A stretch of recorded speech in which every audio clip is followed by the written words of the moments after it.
star up, star down. I'm going to go star up. Dan Quinn. Dan Quinn has changed the entire culture of this defense, flying around the football, taking away the football, holding teams down on third down. Dan Quinn has been the single most important acquisition in the entire National Football League that is not a player this season. That is how much of an impact Dan Quinn has had on this Dallas Cowboys defense, and they have showed up and showed out all season long. More so, I should say, in the second half of the season has this defense, and they're the reason why right now this team is playing as well defensively as they are. That's an interesting question. Is he the most valuable, most important acquisition non-player? Mm-hmm. Non-player. So your candidates are basically Quinn or Staley, the Chargers, or, there's really not a whole lot of options. I could see that. He's been tremendous. And now it also helps that he's not Mike Nolan. And what we saw last year was an upgrade over Mike Holy Nolan. Cow. Jeez. You want to talk about a guy who didn't even look at the roster before he decided on what's on the scheme. Like this is my scheme. I'm going to run this scheme and I'm going to fit all these square pegs into these round holes. No, you're not, champ. You're not going to fit any of those square pegs into these round holes. Yeah. You're not going to fit any of that crap. Okay, I could buy that. The defense has been fantastic. And it continues to get healthy, which is key. The number one thing in defense is, and now this team does have the one X factor on defense, which is they have basically the best player on the field on the defense at any given point. They don't have a whole lot of holes. Like, defenses without holes are great because there's nobody you can pick on. If you have a hole somewhere, the offense can pick on that. Where are you going to pick on this? Which is saying something, given how pathetic this defense was last year, that the limited amount of holes that they have had so far on this defense, especially during the second half of the year, because last year this team was giving up touchdowns through the air, giving up record numbers of yards through the air defensively. They couldn't do anything right last year. And now with a few additions, this group is now one of the best defenses in the NFL, and it's their ability to take away the football. But more important, they're flying around, getting tackles, and Dan Quinn has put this team in a position. It's so overstated, but yet underrated at the same time. Putting your players in the best position to succeed, play in and play out, and accentuating the strengths of your players. Dan Quinn has definitely done that and legitimized those statements by what he's been able to do and using the players that he's had, especially with what he's done, obviously, with Micah Parsons and the vision that he had for him. Well, look, I still think they're using Parsons wrong. I think they're using him according to what they need him to be game to game. Well, they are. I would like to see if they play Tampa, I want him rushing Brady every single down. Just get him on his butt. You saw last night, he was under siege. Cam Jordan got after him. Yeah, plenty last night. You can get after Tom. Mm-hmm. You've absolutely got it. Now they're playing Lamar. We can have a discussion about what they do if they're playing like a Lamar Jackson or Mahomes, how they want to handle that. But against like a Brady type, boy, Stafford, get in Stafford's face. Yeah, get right in his face. You got to do everything you have to. Number one, because Under Siege is a underrated movie. Dude, I think it is an underrated movie. Yeah, you said Under Siege, and I was like, that's a great movie. What about Under Siege 2? The one on the train? It's okay. It's okay. Seriously, you're going to put everything on a CD? Come on, let's get real. But here's the other thing about the defense. Defense with 4 turnovers yesterday, which was great. Offense, a little start down when it comes to not actually scoring touchdowns off of those 4 turnovers. In fact, after the game, Dak talked about how important it was to turn the first turnover into a touchdown. And then he talked about a bet. Yeah, it was huge. It was huge. Wish we would have turned all of them into touchdowns, obviously, as I say, but it was huge. We have a little bet going on. I'll let everyone know. Defense is kicking our ass, but it's turnovers versus touchdowns that we created this week, and they obviously won this one. But we'll make sure that they carries over, and they're doing a great job getting the ball. front sevens attacking, back ends getting their hands on balls, and it's impressive. It's great to be a part of, but as I said, we've got to reward these guys with touchdowns, and we'll make sure that we'll keep rolling it over, so we'll figure it out at the end of the year, you know. I mean, that's great stuff there, because let's pull the curtain back a little bit. There were some people not too happy about what Jerry said last Tuesday on our show. Which part? Does he say a lot of bad things? The part where he said the defense was playing better than the offense. Oh my God, That's a fact. Oh, there's something going on here. Everyone's going crazy. The defense is better than the offense. And Jerry Jones said it, and people got really upset behind the scenes. Like, oh, he shouldn't have said that. I don't know why. Now they're going to be butting heads right there. Dak's like, hey, we have a friendly bet going on because they're kicking our ass. Since week 10, they have 17 takeaways and 13 offensive touchdowns. The defense is carrying this football team right now. And that's fine. That's okay. It's okay. It's just not okay if they want to win a title. Well, look, you can't want win a title that you way. want the offense to be much more consistent. You want this offense to be able to convert points off of turnovers. They did yesterday. They had 15 points off the 4 turnovers that they had. The reason why we're having so much consternation with this offense right now is what do the Stars have to do with it? I'm sorry? No, that's Constellation. Yes. Constellation, okay. Sorry about that. Yeah. It's because they don't look like the offense that played the first 6 weeks of the season where we were marveling and oohing and eyeing at this offense that Kellen Moore was in his bag. They can't do any wrong. They're the number 1 offense in the NFL, number 1 scoring offense in the NFL, and things have flipped since Dak Prescott's calf injury. But if you can tell me that you can get to a season at 10-4 with this defense playing the way that they are, and I still have some time for this team to figure it out offensively, I'll take that. By any means necessary at this time of the year, find a way to win a damn football game, and we'll work the rest out as it goes. I don't care how they win road games. I care how they win. It's hard to win road games in this league. Yeah, it is. It is. I don't care how they win road games against anybody. I do care how they win home games. And I will. I'm not really a style point of their wins on the road. They've covered 3 straight on the road. That's pretty good. But when they play Washington this week, I'll take a closer look. I will use a little bit more of a microscope. Yeah, it's a home game.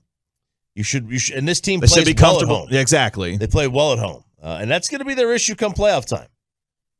Can they win a road game in the postseason? Can the offense show up on a road game? For whatever reason, they haven't played great on the road.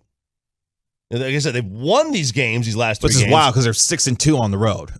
I know. Now, these last 3, obviously, they've won and they've played well. And they haven't played well. I shouldn't have said they played well. They've covered. But they didn't play great against the Chargers. They had a ton of yards, and their red zone offense was flat again, like it was yesterday. And it was one of their lowest outputs of the year, with just scoring 20 points. They did play well late against Tampa in the first game. Mm-hmm. They scored, 29 points, but they were down by 2 scores late in that game. Relatively late in that game. They had a chance. They still had a chance. They still had a chance to win. And coincidentally, you said, Tampa Bay right there, and you also said, defenses don't win Super Bowl. It's happened before. Tampa Bay 2003. It's happened. This is a long time ago, though. That's not the recipe you want. And I think Dak's a little bit better than Brad Johnson. I may be going out on a limb there. And he's better than Manning was in 2015 when they won. And that's the thing. You have to keep it in historical context. The 2015 Broncos team, that was a historically great defense. And this isn't that. Yeah, the Baltimore Ravens in 2000, a historically great defense. You've got to be, we're talking, you have to be San Fran's defense a couple years ago, and even better than that.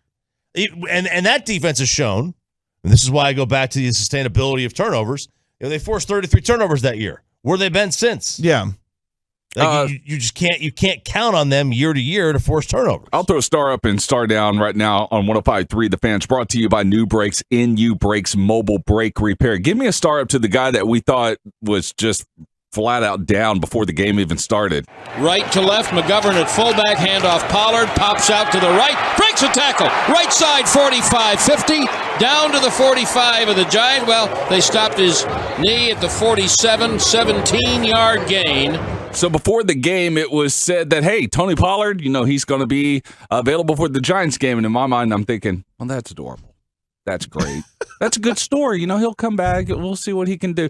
He breaks off 12 carries for 74 yards. Yeah, it's not a 100-yard game, but, give him a star up because I didn't expect him to show any kind of production in the game yesterday. Yeah, Tony Pollard's got the juice, man. Like, you see him get out on the edge, you see what he's able to do, and you give him a lot of credit for, a gutsy performance on a torn plantar fascia. That's a painful injury. And for him to be able to get out there and play the way that he did, you give him a lot of credit based on the way that he's performed, this year. He's a real weapon for this team offensively and in special teams. People forget this guy has a 100-yard kickoff return, for a touchdown. So there's a reason why they want Tony Pollard on the field, because he's a weapon. Now, conversely, star down on the offensive side, CeeDee Lamb's got to get this drop thing together. This has been a problem of his since he has entered into the league, and there cannot be times in games this year where he has drops that could affect the outcomes of football games. That is simply inexcusable for a guy of his talent, that he continues to have the drop problem that he has. He has to be better in that department to get this offense getting back to where it's supposed to be, given what we saw from them through the first 6 weeks of the season. Definitely a star down for me when it comes to CeeDee Lamb and the drop problem he's got right now. Well, he does have a bit of a drop problem, and he has had that his entire time here. What did he do? He changed helmets this week, or last week, I guess. And everybody keeps talking about the visor with CD. I don't know. I still, yes, he does have drop issues. There is no doubt about that. But when the ball is in his hands, he's great after the catch. He's their best after the catch. Like, he really is. Michael Gallup could go up and get it. He had a really nice play over the middle yesterday. He can go up and get it. Mm-hmm. But he's not and he's a better deep threat than CD. But he is not the after the catch monster that CeeDee Lamb is. He just isn't. Zeke is not the after. He is not the burst of speed guy that Pollard is. But he can run a guy over. You have guys that have a lot of different skill sets of this team on the offensive side of the football. But none of them can be able to ever maximize their potential if the quarterback doesn't play to his potential. And now he has at times this year. And then at times, like we have seen the last couple of weeks, he hasn't. Which is interesting because this is the third straight game they've had over 100 yards on the ground. And they are 3-0 on the road, despite the fact that their quarterback has been playing to the kind of level that they expect him. Tony Pollard in that run game, especially now that Connor Williams is back in the line, I'll give him a star up too. Played pretty well yesterday also. So once this offensive line gets to where they are supposed to be, I think for the final 3 games, especially if Tyron Smith comes back, hopefully this coming week against the Washington football team, that they can get back to where they want to be offensively. It's not his fault, but Trevon Diggs is out of the conversation. It's down to 3 guys. It's just the way it is. And now, if you want me to say, if he gets 6 more interceptions and 2 more touchdowns, yeah, he's back in the conversation. But right now, the conversation is, in any order you want to put it, Myles Garrett, Micah Parsons, and TJ Watt. That's your conversation for Defensive Player of the Year. And you would have to have a spectacular finish to the season to try to beat out those 3 guys right now. But 4th or 5th, yeah, if you want to say he's part of the conversation because he's going to finish 4th or 5th in possible Defensive Player of the Year, sure, then I guess he's in the conversation. If you want me to have a real conversation that he's better right now today in the conversation than those 3 guys, I think we're having a stupid conversation. Wow. So you think the bettors are stupid because they've got him at 5th? No, I just told you. You want to have a conversation that you don't think 5th is in the conversation? No. Wow. I just told you. If he has 6 more interceptions in this season and 2 more touchdowns, he can win it. But he cannot beat right now. You're voting right now, Kevin. Vote. Who are you voting for first, second, third in Defensive Player of the Year? Actually, you probably said the first 2, 3, but you said the first 3 that I would say. If he had 4 more interceptions, that would be tied for the most in the history of the NFL. You said 6. If he has 4, that's the tie for the most ever. He has 4 more interceptions. No, let's go. Let's do this. He has 4 more interceptions. All 3 of those guys each have 3 more sacks, and let's just give them each 1 more turnover. Who are you voting for Defensive Player of the Year? If you tie the all-time record, I might vote for Trevon Diggs. No, you can't might vote. You're voting right now. Okay, then I will vote for Trevon Diggs because all this other stuff has been done. Then we could just have different opinions, Mike. That doesn't mean you're wrong. We could just have different opinions. All right. Do you think anybody right now today, the season ended today, do you think there's a human that is a voter that will vote for Trevon Diggs for Defensive Player of the Year? Yes, that's why he's 5th in the betting betting odds. I do think that. But they'll vote him first, not fifth. Yes. All right, then I guess I'm wrong. He's No, part of the we can conversation. just have different opinions, Mike. It doesn't have to mean you're wrong. Tololos. Is right now, do you believe Trevon Diggs, how many first place votes today the season ended, how many first place votes does Trevon Diggs get for defensive player of the year? So Micah Parsons, he's like, is he going to beat out Micah Parsons? Is he going to beat out Myles Garrett? Is he going to beat out TJ Watt? You're saying he will. You're saying that like there's a possibility that he wins. He's going to be fifth. I do think there's a possibility, Mike. That does not mean I think it's going to happen. That's why I was just asking the question. That doesn't mean you're wrong. It just means we have a different opinion. Okay. I think one of you's wrong, but I don't want to pick sides. So I'm just gonna. I will gladly step in. I think he's going to finish fourth or fifth, but I don't think he's going to get a first place vote. At the moment, I agree with you that nobody's gonna give him a first place vote. Like there might be somebody out there that's like, hey, that was really cool, but then they'll look at all the other stats and go, but was that good enough? The number is impressive as hell, though. Like that's the thing. How many? The Cowboys have 23 interceptions. He's got 10 on his own. That's ridiculous. You know, for a guy to have done that. And then what did he say? Did he have the quote of "Let's get 20 now"? Yeah. So that's really awesome that he's that motivated. And I think the most important part. And Mike, I think you'll agree with me on this. Kevin might disagree. Kevin might disagree with me. Oh no! But I think the most important part is it's gotten contagious with the rest of the team. Like the rest of the secondary is trying to figure out how they can get the football in their hands. That's more important than any individual thing that he may accomplish. Whether or not he's going to be Defensive Player of the Year, which. I think Mike's right on this, and Kevin's definitely wrong. But more importantly, the rest of the team has learned if our defensive front is doing what they're doing, dude, we can sit back here and feast on quarterbacks, and that's the most important part for me right now is seeing what's going on there. To me, I think if you're not getting a first place vote, you're not really part of the conversation. My opinion. And I think that there's going to be 3 people that get first place votes. I can't tell you who's going to win Defensive Player of the Year right now. I think it's going to be either Micah, Myles Garrett, or TJ Watt. They're going to all get the first place votes. And I don't know, who's going to finish second and third, but I have a tough time believing right now. And it's unbelievable that Trevon Diggs is top 5 in Defensive Player of the Year. I agree with that. But I think this would be like saying, is Marcus Simeon part of the conversation for MVP? No, everybody knew it was going to be Shohei Ohtani in August. The only person that it was any type of threat, and he still wasn't even a threat, was Vladimir Guerrero Jr. So even though he was one of the 3 finalists, how many first place votes did he get?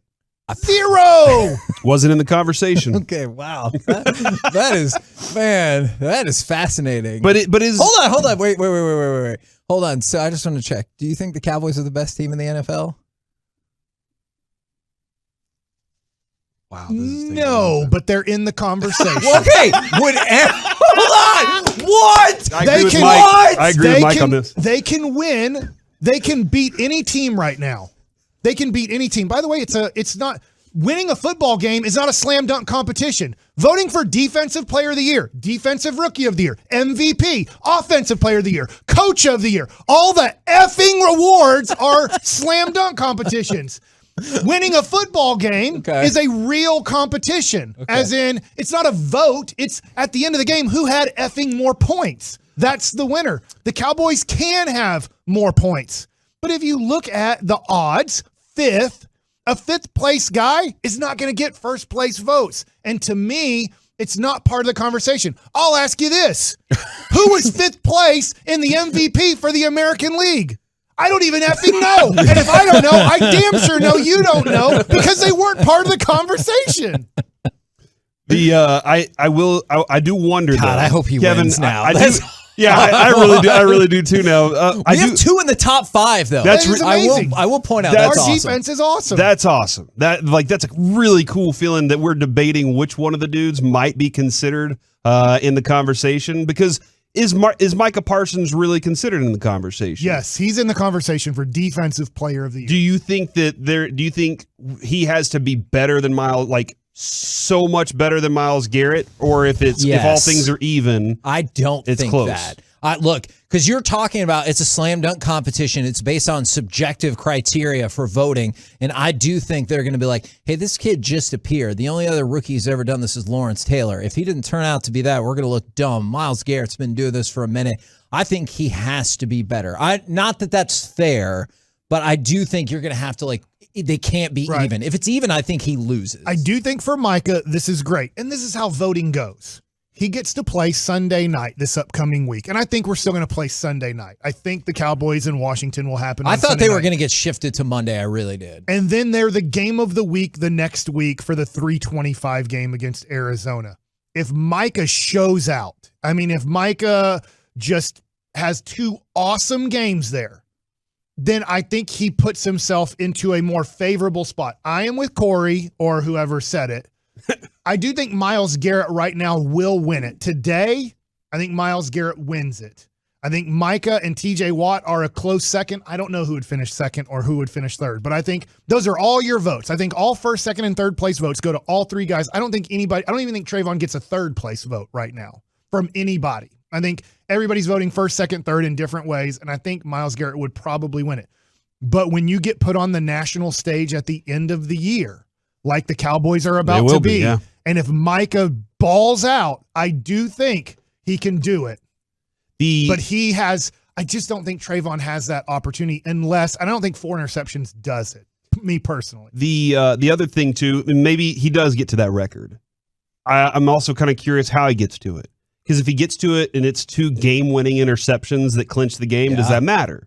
The other thing, too, though, and Mike might be on point with this, how does Micah Parsons play in those games? Is Micah Parsons still a better, are we sitting there looking at this? Because, to have 10 interceptions, 10 sacks from these guys is amazing. It hadn't happened since 2007 with the Chargers. That's cool. But is he kind of a shadow? And Diggs is the one that stands out, he's locking down. I don't think people respect some of the work that he does. But is he standing out? Been watching these last couple games, they should. McLaurin couldn't do anything for the majority of that game, and then he got injured. And that's just not the way the McLaurin is. So I do wonder how Diggs, if he gets 4 interceptions, if he gets 5, I don't know, whatever it is. How does he do it? When does he do it? And this happens all the time in sports. When you have 2 candidates, sometimes they screw each other over. And so it's almost like, not that I'm saying I need Trevon Diggs to be bad the next 2 games. Yeah, no, I get it. But if Trevon Diggs actually is better than Micah Parsons or has a bigger impact, I think it actually hurts the Cowboys getting a possible defensive player of the year, because I think everybody right now that's a voter is saying it's between 3 guys. And if Diggs enters the conversation at the end, he actually takes votes away from Micah Parsons. We'll start with the offensive line here. As Brian brought us, you former Cowboys scout, they ran a guy back out there that hadn't been out there in a little while. Yeah, how about that? What did we make of that? Yeah, I think that when you look at the whole idea of putting Connor Williams back in there, I believe just gave him a better athlete at left guard.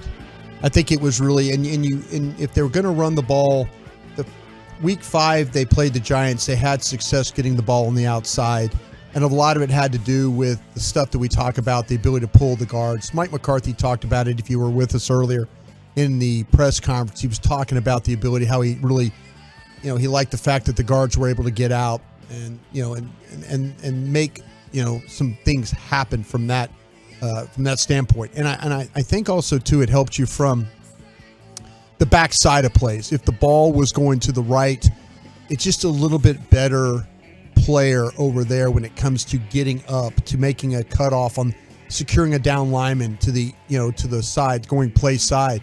I think Connor Williams, that's his game.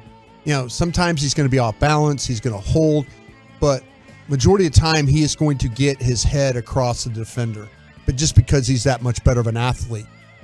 And so that's where the running game gets to be more effective. And also, too, when you have linebackers that go unblocked, a lot of it is because you didn't get linemen up on the second level. And I think where Connor Williams helped you once again is he's not going to be stuck along the line of scrimmage. He is going to find a way to get to the second level. And is he going to get maybe a block that's just kind of partially a little, what we call a brush block or something like that? Just kind of brush a linebacker, maybe allows the ball to cut.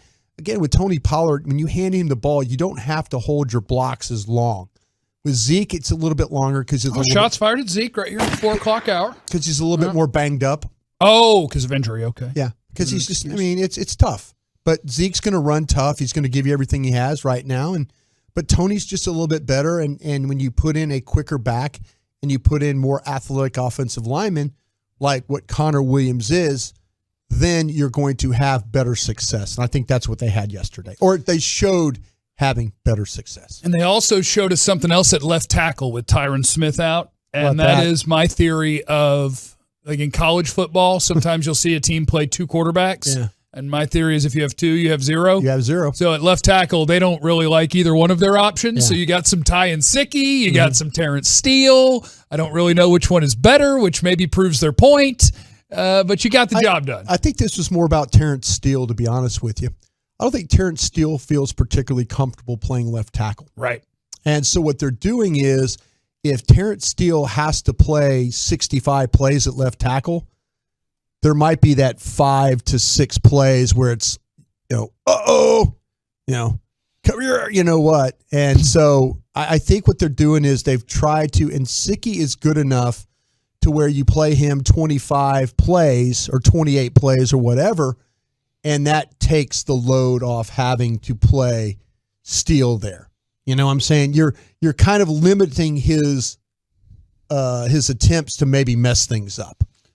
Okay, now I'm going to ask. This is a very sensitive question to Cowboys Nation. Okay, sensitive. I don't think they're sandbagging. That is not the question. Oh, that very sensitive question. Oh, that was sensitive. I thought the running backs. This is everything Cowboys offense after a win against the Giants. The running backs. I need to get this game's stats pulled up, but I believe Ezekiel Elliott averaged about 3.2 yards per carry. Yeah. And Tony Pollard averaged 6 point something. 6.7 yards per carry. Zeke actually has been 6.2. I'm sorry. Okay. 6.2. Zeke has been banged up. He has. But on the season, Zeke is averaging 4.3 yards a carry. Yeah. On the season, Tony Pollard is averaging 5.7 yards per carry. That's almost a yard and a half better per time they're handed the ball. Yeah. Will we ever get to the point where the Cowboys will look at just the merits of it and forget about who's who has what name, who was picked in the first round, who got paid a big contract, and will we see a competitive game where Tony Pollard gets the majority of the snaps? I'm going to say yes. Really? Yeah. I'm going to say yes. I doubt. See, I can't see it. And not for any logical reason, but just kind of that's the way sports goes. Where it's like, what are you talking about? That's one of the faces of our team. He's great. He's going to get the ball. But it's also about winning football. For sure. And you're winning football with him not rushing the ball very well. So that probably just killed my argument. But what these coaches have shown me is they're willing to try things. They're willing to try, whether, like we were talking on the defense, play safeties at linebacker at defensive end. Let's change out the guard. Hey, let's rotate the left tackles. I think you're going to see a point in time where it's like, let's start the game with Tony Pollard and see if we can run these guys out of cover 2. You know what I'm saying? Yeah, and we'll talk about Dak next segment where your goal is to get defenses to change the way they're playing because the way they're playing you is making it really tough to pass the ball well. Yep. Well, I bet if you were averaging 6.2 a carry as a team, they might come try to stop that. Yeah, they will walk that safety down all of a sudden if every time that Tony Pollard hands the ball, it's 2nd and 4. Yeah. That will get you out of cover 2 real fast. And Pollard's having a really good year, if we want to for a second, not make it about one versus the other. But, 5.7 yards per carry. I don't have the list pulled up. If he doesn't lead the league, he's close. Yeah. How about when they throw him the ball? 34 catches on 38 targets. Yeah. 8 yards a catch. So he gets 2 yards per catch more than Zeke does. Yeah. The completion percentage when you target them is way higher for him. The chance for a big play is better there too. Yeah. I think the thing if your offensive line continues to struggle, Tony Pollard is a better option for a struggling offensive line because just what I mentioned, you don't have to hold your block as long with Tony Pollard with ball in hand. he's going to get to the hole, through the hole, and it's going to be 4 or 5, 6 yard gain. Where Zeke, you might have to hold that block an extra count or two, and then all of a sudden it results in maybe a holding call, or you just miss the block. So Tony Pollard helps your offensive line if it's struggling. And it also, if your offensive line's now, on, if they're struggling in pass protection, you need Zeke to go help your offensive you need line Zeke, pass yeah, protect. exactly. If you're going to throw the ball, if you're just getting into a mode where it's we got to catch up, put Zeke in there and let him blitz pick up, because he understands. Or put 5 guys in the route, and you could put Pollard in. Or you could take, and hope your quarterback doesn't die. Or you could take one of the receivers off, whichever one's not having a great game that day. Take one of those guys off and put Pollard out there. Okay, so that's offensive line. That is the running backs. Wide receivers in this game against the Giants. The CeeDee Lamb dropsies. I thought that the first 2 were, the word is excusable, I guess. Mm-hmm. If you can't see it, you can't see it. So I don't know what to do about that. But his third one, where you had a chance to make a decent play, this team's desperate to make plays down the field. They haven't made many of them at all. The quarterback needs you to make a play like that. Yes, if I'm going to hit you 15 yards downfield, I'm going to hit you in the hands. Man, with what we are trying to do over here, trying to get back on track, my first-round pick wide receiver, my guy who I think has the ability to be a top 10 wide receiver in football, say next year, I got to have it. That's too easy. Way too easy. I got to have it. Yeah, I think with CD, the drops, I mean, we've seen him. I mean, it's like he played angry, though. There was like the one he did catch, and he was running through the defense. You could tell he was not too happy with himself. That was great. He ran with some anger there. And I kind of feel like, though, that at the end there, he was fighting it a little bit. Maybe the glare, the problems with that. But, maybe that's too on Kellen Moore. If you're a play call, you're thinking, okay, I just threw a route into the sun. That doesn't make a lot of sense. Throw the route, flip the route, and throw it to the other side of the field. Yeah. Kind of maybe know what's going on. Maybe you know that your stadium better than you know the foreign stadiums you play in. But that's something I think that could be corrected. The thing that I'm struggling with right now, Jeff, to be honest with you, is the Amari Cooper stuff. And I don't know if the Amari Cooper stuff is all physical. I don't think it's mental, because I think he's strong enough mentally. But the fact that if you look at his games, it's been 2 catches, 4 catches, 5 catches, 3 catches. Yeah, 4 catches. It hasn't been not a lot of big ones. Yeah, it hasn't been where you look at that game and you're thinking, boy, he's wearing people out. When he came back from COVID, he had the 1 catch for 41 yards, I think. Was that against the Saints that he came back in that game? And so, yeah, to me, I'm struggling. They need to find a way to get him going. But he comes on here and he tells us he's feeling better and stuff like that. But I don't know. Is he one of those guys that you got to kind of go early? Like there's been guys. Des Bryant used to be like that. Right. Remember? There's been guys where it's like, hey, get him the ball. I'm not going to lie, Jeff. I was thinking the pregame, I was talking about Cowboy wide receivers, big game. They're, Robinson, all these guys are out with COVID. They're going to play off. They're going to give them free access. This is a game that Coop and all these guys eat. And they really didn't. It wasn't. It was thank God Dalton Schultz showed up game, because they haven't been as good at wide receiver as we all really thought they would be. I know me personally, I thought this was going to be one of the strengths of this team, but for the most part, they haven't. I mean, they're starting to all play together again, but man, you got one guy that's kind of dropping the ball a little bit. You got another guy that's not seeing a bunch of targets, and you wonder, is he really getting open, or is the quarterback even looking at him? Because I like I said, I thought those receivers were going to have a huge game yesterday, and they didn't. 3 more weeks to figure it out. Yep. Well, maybe 1 more week to figure it out, because I want to have it figured out when you go play Arizona. Yeah. So you got 1 more week to figure it out. You're going to need them all. You need all these offensive pieces to figure it out. Now, here's a question. Can I call this offense? Because you do have the ball when this guy plays. Can I say that while we're diagnosing the Cowboys offense or analyzing the Cowboys offense, Brian Anger, your punter, he's really good. No, he is really He's also a punter. He is also, but he's really good. I'll tell you what, though, there was things we've been and we've gone this whole show 420 almost and really haven't talked about the problems at the field goal, but man, the punter the field goal never had a problem, Brian. Only the extra point kicker had a problem. The extra point kicker had a problem. Bobby Belt, our new member of our fan team, Bobby, he pulled that stat for me. I asked last night on the postgame show, your kicker, he's either missed in his games with the Cowboys, he's either missed an extra point or a field goal 43% of the games he's played in. Sweet. Consistency. Yeah. I don't trust that man to lay down a blunt in the T-ball game. I'm telling you. No, not at all. Not at all. The only person who does is Bones Fossil and Mike McCarthy. I was. No one else trusts that dude. Nobody asked a question today about that, which was surprising to me. But I kind of feel like after the game, he blamed the wind. Yeah, he did. McCarthy said the wind made me miss an extra I point. was convinced by the announcers that the wind was awful out there too. Oh, look how it's holding up, and it's just sitting there in the eye. You know, Dak threw 32 accurate passes, okay? You can kick the ball on an extra point between the two sticks. At the post game, he came out and said he hated the stadium. He never kicked well there. It's a reasonably new stadium. But, I mean, to me, yeah, if you say the old Meadowlands and the winds and stuff like that, I believe what I say. But your point was about Brian Anger. He has been a weapon.